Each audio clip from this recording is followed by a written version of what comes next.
तो हेलो दोस्तों, अगर आपने इसका पिछला एपिसोड मिस कर दिया है तो उसका लिंक मैंने डिस्क्रिप्शन में दे दिया है, वहां से जाकर आप देख लीजिएगा। तो जैसा कि हमने इसके पिछले एपिसोड में देखा कि किन्नान ने उस इंटरमीडिएट टेक्निक को पूरी तरीके से समझ लिया था, जिसके बाद तो उसकी रफ्तार काफ़ी ज़्यादा बढ़ गई थी। साथ ही इसकी वजह से वो उस शर्त को भी जीत गया था जो उसने ब्रदर बाईहोंग के साथ लगाई थी, और इस वजह से ब्रदर बाईहोंग को भी किन्नान को 200 ज्वांटियान स्पिल्स देनी पड़ती हैं। फिर इसके बाद किंग जुई ने उसे बताया था कि जल्दी यहाँ पर वांटियान कंपटीशन स्टार्ट होने वाला है, तुम्हें उसके लिए तैयार होना होगा। जो सब जानकर तो किन्नान भी इस कंपटीशन के लिए बिल्कुल तैयार हो गया था।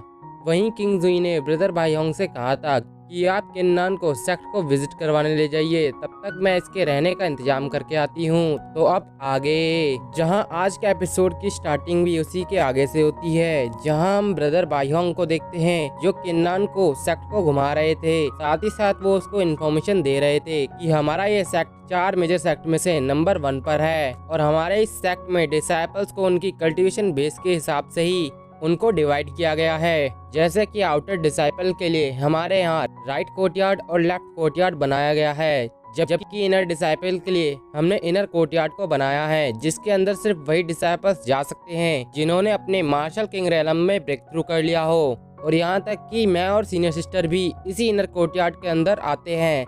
तो दूसरी तरफ किन्नान ये सब कुछ जानकर तो काफी हैरान हो गया था और कहने लगा था कि सच में ये जगह तो कल्टीवेशन के लिए एकदम परफेक्ट है, इसमें कोई शक नहीं कि यहाँ पर आने का हर किसी का सपना होता है। इसके बाद ब्रदर बाईहोंग उसको 2 पीक्स को दिखाते हैं और उससे कहते हैं कि जो तुम लेफ्ट और राइट में 2 माउंटेन्स को देख रहे हो, इन्हें लेफ्ट और राइट पीक्स कहा जाता है, जिसमें आउटर डिसाइपल के घर बने हुए हैं ताकि वो वहाँ पर रह सकें। और जबकि इनर डिसाइपल्स के लिए एक अलग से जगह बनाई गई है जो कि सेक्ट से बाहर है। साथ ही साथ हमारे सेक्ट में 6 मेजर जगहें हैं जो कि पूरे के पूरे सेक्ट को बनाती हैं, जिनमें से पहली जगह ईबाओ पैलेस है, दूसरी गोंगफा हॉल, तीसरी और चौथी हॉल ऑफ मेरिट्स और हॉल ऑफ पनिशमेंट है, और 5वीं जगह है हेडमास्टर हॉल।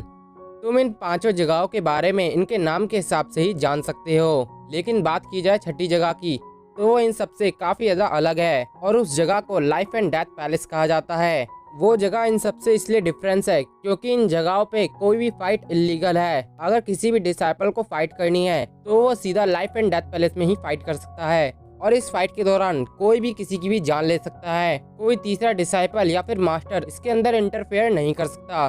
तुम बस लाइफ और डेथ के पैलेस से दूर रहना, क्योंकि मैंने सुना है कि उस पैलेस के मास्टर काफी ज्यादा पावरफुल हैं, वो किसी मॉन्स्टर से कम नहीं है।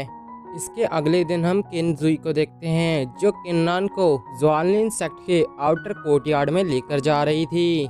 इसके बाद वो जैसे ही वहाँ पर पहुँचते हैं तो किन्नान को वहाँ पर काफी सारे नए डिसाइपल्स दिखाई देते हैं, जिनमें से कुछ लोग तो वहाँ पर प्रैक्टिस कर रहे थे। साथ ही साथ उनकी पावर्स देखकर तो किन्नान कहने लगा था कि इन लोगों के अंदर भी काफी अच्छा टैलेंट है।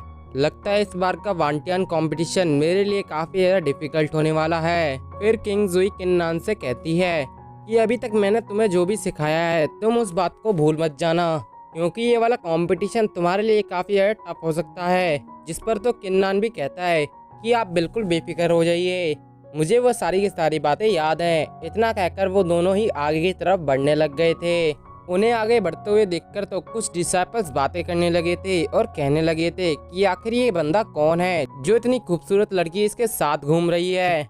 तभी उनमें से एक बंदा किंग जुई को पहचान लेता है और कहता है कि ये तो सिस्टर किंग जुई है, लेकिन मुझे ये समझ में नहीं आ रहा है आखिर ये इस लड़के के साथ क्या कर रही हैं, जबकि इस लड़के की कल्टीवेशन तो सिर्फ बॉडी टेम्परिंग के 5th लेवल की है। वहीं किन्नान भी उन लोगों को देख के कहने लगता है कि ये सभी के सभी लोग तो मुझे एकदम पागल भेड़ियों की तरह घूर रहे हैं। इसके बाद किंग जुई किन्नान से पूछती है क्या तुम्हें किसी चीज से डर लग रहा है तो तुम उसके बारे में मुझे बता सकते हो, जिस पर किन्नान कहता है कि नहीं, ऐसी कोई भी बात नहीं है। वो ये सब कुछ कह ही रहा था कि तभी वहाँ पर एक बंदा आता है जो किंग जुई से कहता है सिस्टर किंग जुई, क्या तुम मिस्टर ओयांग को भूल चुकी हो जो तुम इतने खूबसूरत लड़के के साथ यहाँ पर घूम रही हो। मुझे नहीं लगता कि अगर उनको इसके बारे में पता चलेगा तो वो तुमसे कुछ ज्यादा खुश होंगे। जिस पर किंग जुई उससे कहती है कि वो मैटर सिर्फ मेरे और ओयांग जुन के बीच है, तुम्हें उसके बीच में बोलने की कोई जरूरत नहीं है। तुम तो ये अच्छी तरीके से जानते ही हो कि ये सब कुछ मैं अपनी बैट के लिए कर रही हूँ। जिसके बाद तो हमें उस बंदे का नाम भी पता लगता है, उसका नाम मू फैंग होता है। फिर मू फैंग उससे कहता है, क्या तुम्हें अभी भी लगता है कि तुम उस शर्त को इस बंदे के साथ कभी भी जीत पाओगी, जबकि इसके कल्टीवेशन लेवल तो सिर्फ बॉडी टेम्परिंग के 5th लेवल का है। मुझे नहीं लगता कि ये वांटियान कंपटीशन में इतना भी अच्छा परफॉर्म कर पाएगा। जिस पर तो किन्नान उससे कहता है कि मुझे नहीं लगता कि सीनियर तुम जैसे डॉग्स को पसंद भी करती होंगी, क्योंकि तुम इतनी देर से यहाँ पर सिर्फ भौंके ही जा रहे हो। उसकी ऐसी बातों से तो मू फैंग को काफी गुस्सा आ जाता है और वो उसकी तरफ फिंगर पॉइंट आउट करते हुए कहता है, आखिर तुम्हारी हिम्मत कैसे हुई मुझसे ऐसे बातें करने की। लेकिन उसकी ऐसी बातें सुनकर तो किंग जुई को भी गुस्सा आ जाता है और वो उससे कहती है कि तुम अच्छी तरीके से जानती हो कि किन्नान को मैं यहाँ पर लेकर आई हूँ। अगर इसको कुछ भी हुआ तो फिर याद रखना कि तुम्हें बचाने वाला यहाँ पर कोई भी नहीं होगा। जो सुनकर तो मू फैंग वहीं पर रुक जाता है और कहता है, तुम चाहे कितनी भी कोशिश कर लो, लेकिन वांटियन कंपटीशन में तो नंबर 1 पोजीशन सिर्फ मिस्टर ओयांग का ही डिसाइपल हासिल करेगा। तब तक तुम इस लड़के को संभाल के रखना, कहीं ऐसा ना हो कि कंपटीशन से पहले ही इसका पत्ता कट हो जाए। इतना कहकर तो वो वहाँ से चला गया था। उसके जाने के बाद किन्नान किंग जुई से कहता है कि सीनियर, आखिर ओयांग और आपके बीच में क्या बैट लगी है, क्या मैं उसको जान सकता हूँ। जिस पर तो किंग जुई उससे कहती है कि तुम इस बैट के बारे में चिंता मत करो, तुम्हें बस अपने वांटियन कंपटीशन पे ध्यान देना चाहिए। किंग जुई तो उसको कुछ भी साफ तरीके से नहीं बताती, लेकिन किन्नान अपने मन में सोचते हुए कहता है कि हो ना हो ये सारी की सारी जड़ सिर्फ एक ही नाम की वजह से हो रही है, और वो नाम है सिर्फ ओयांग। मैं इस बंदे को किसी भी हालत में नहीं छोड़ने वाला। तभी वहाँ पर एक स्ट्रॉन्ग एनर्जी वेव फैलने लगती है, जिसे महसूस करने के बाद तो सभी के सभी लोग उसकी तरफ देखने लगते हैं। जहाँ पर एक बंदा अपनी मार्शल स्पिरिट के साथ आगे की तरफ बढ़ते हुए आ रहा था और उसकी मार्शल स्पिरिट 9th रैंक की थी, जिसे देखने के बाद तो लोग बातें करने लगे थे कि ये तो मू फैंग का बड़ा भाई है और इसका नाम लिन जियाओ है। इसके बाद लिन जियाओ किंग जुई की तरफ बढ़ते हुए कहने लगता है कि इसमें कोई दो राय नहीं कि आखिर ओयांग जुन तुम पर इतना क्यों मरता है। तुम हमारे सेक्ट की नंबर 1 ब्यूटी कहलाने के लायक हो, लेकिन मुझे यकीन नहीं होता कि तुम अपनी बैट को पूरा करने के लिए इस बंदे को लेकर आई हो। मुझे नहीं लगता कि तुम्हारे लिए ये बंदा किसी भी एंगल से सही है। इसके बाद वो किन्नान से कहता है कि वांटियन कंपटीशन में तुम्हारी और मेरी भी फाइट होगी, तो याद रखना कि तुम्हारा ये कंपटीशन इतना आसान नहीं होने वाला है।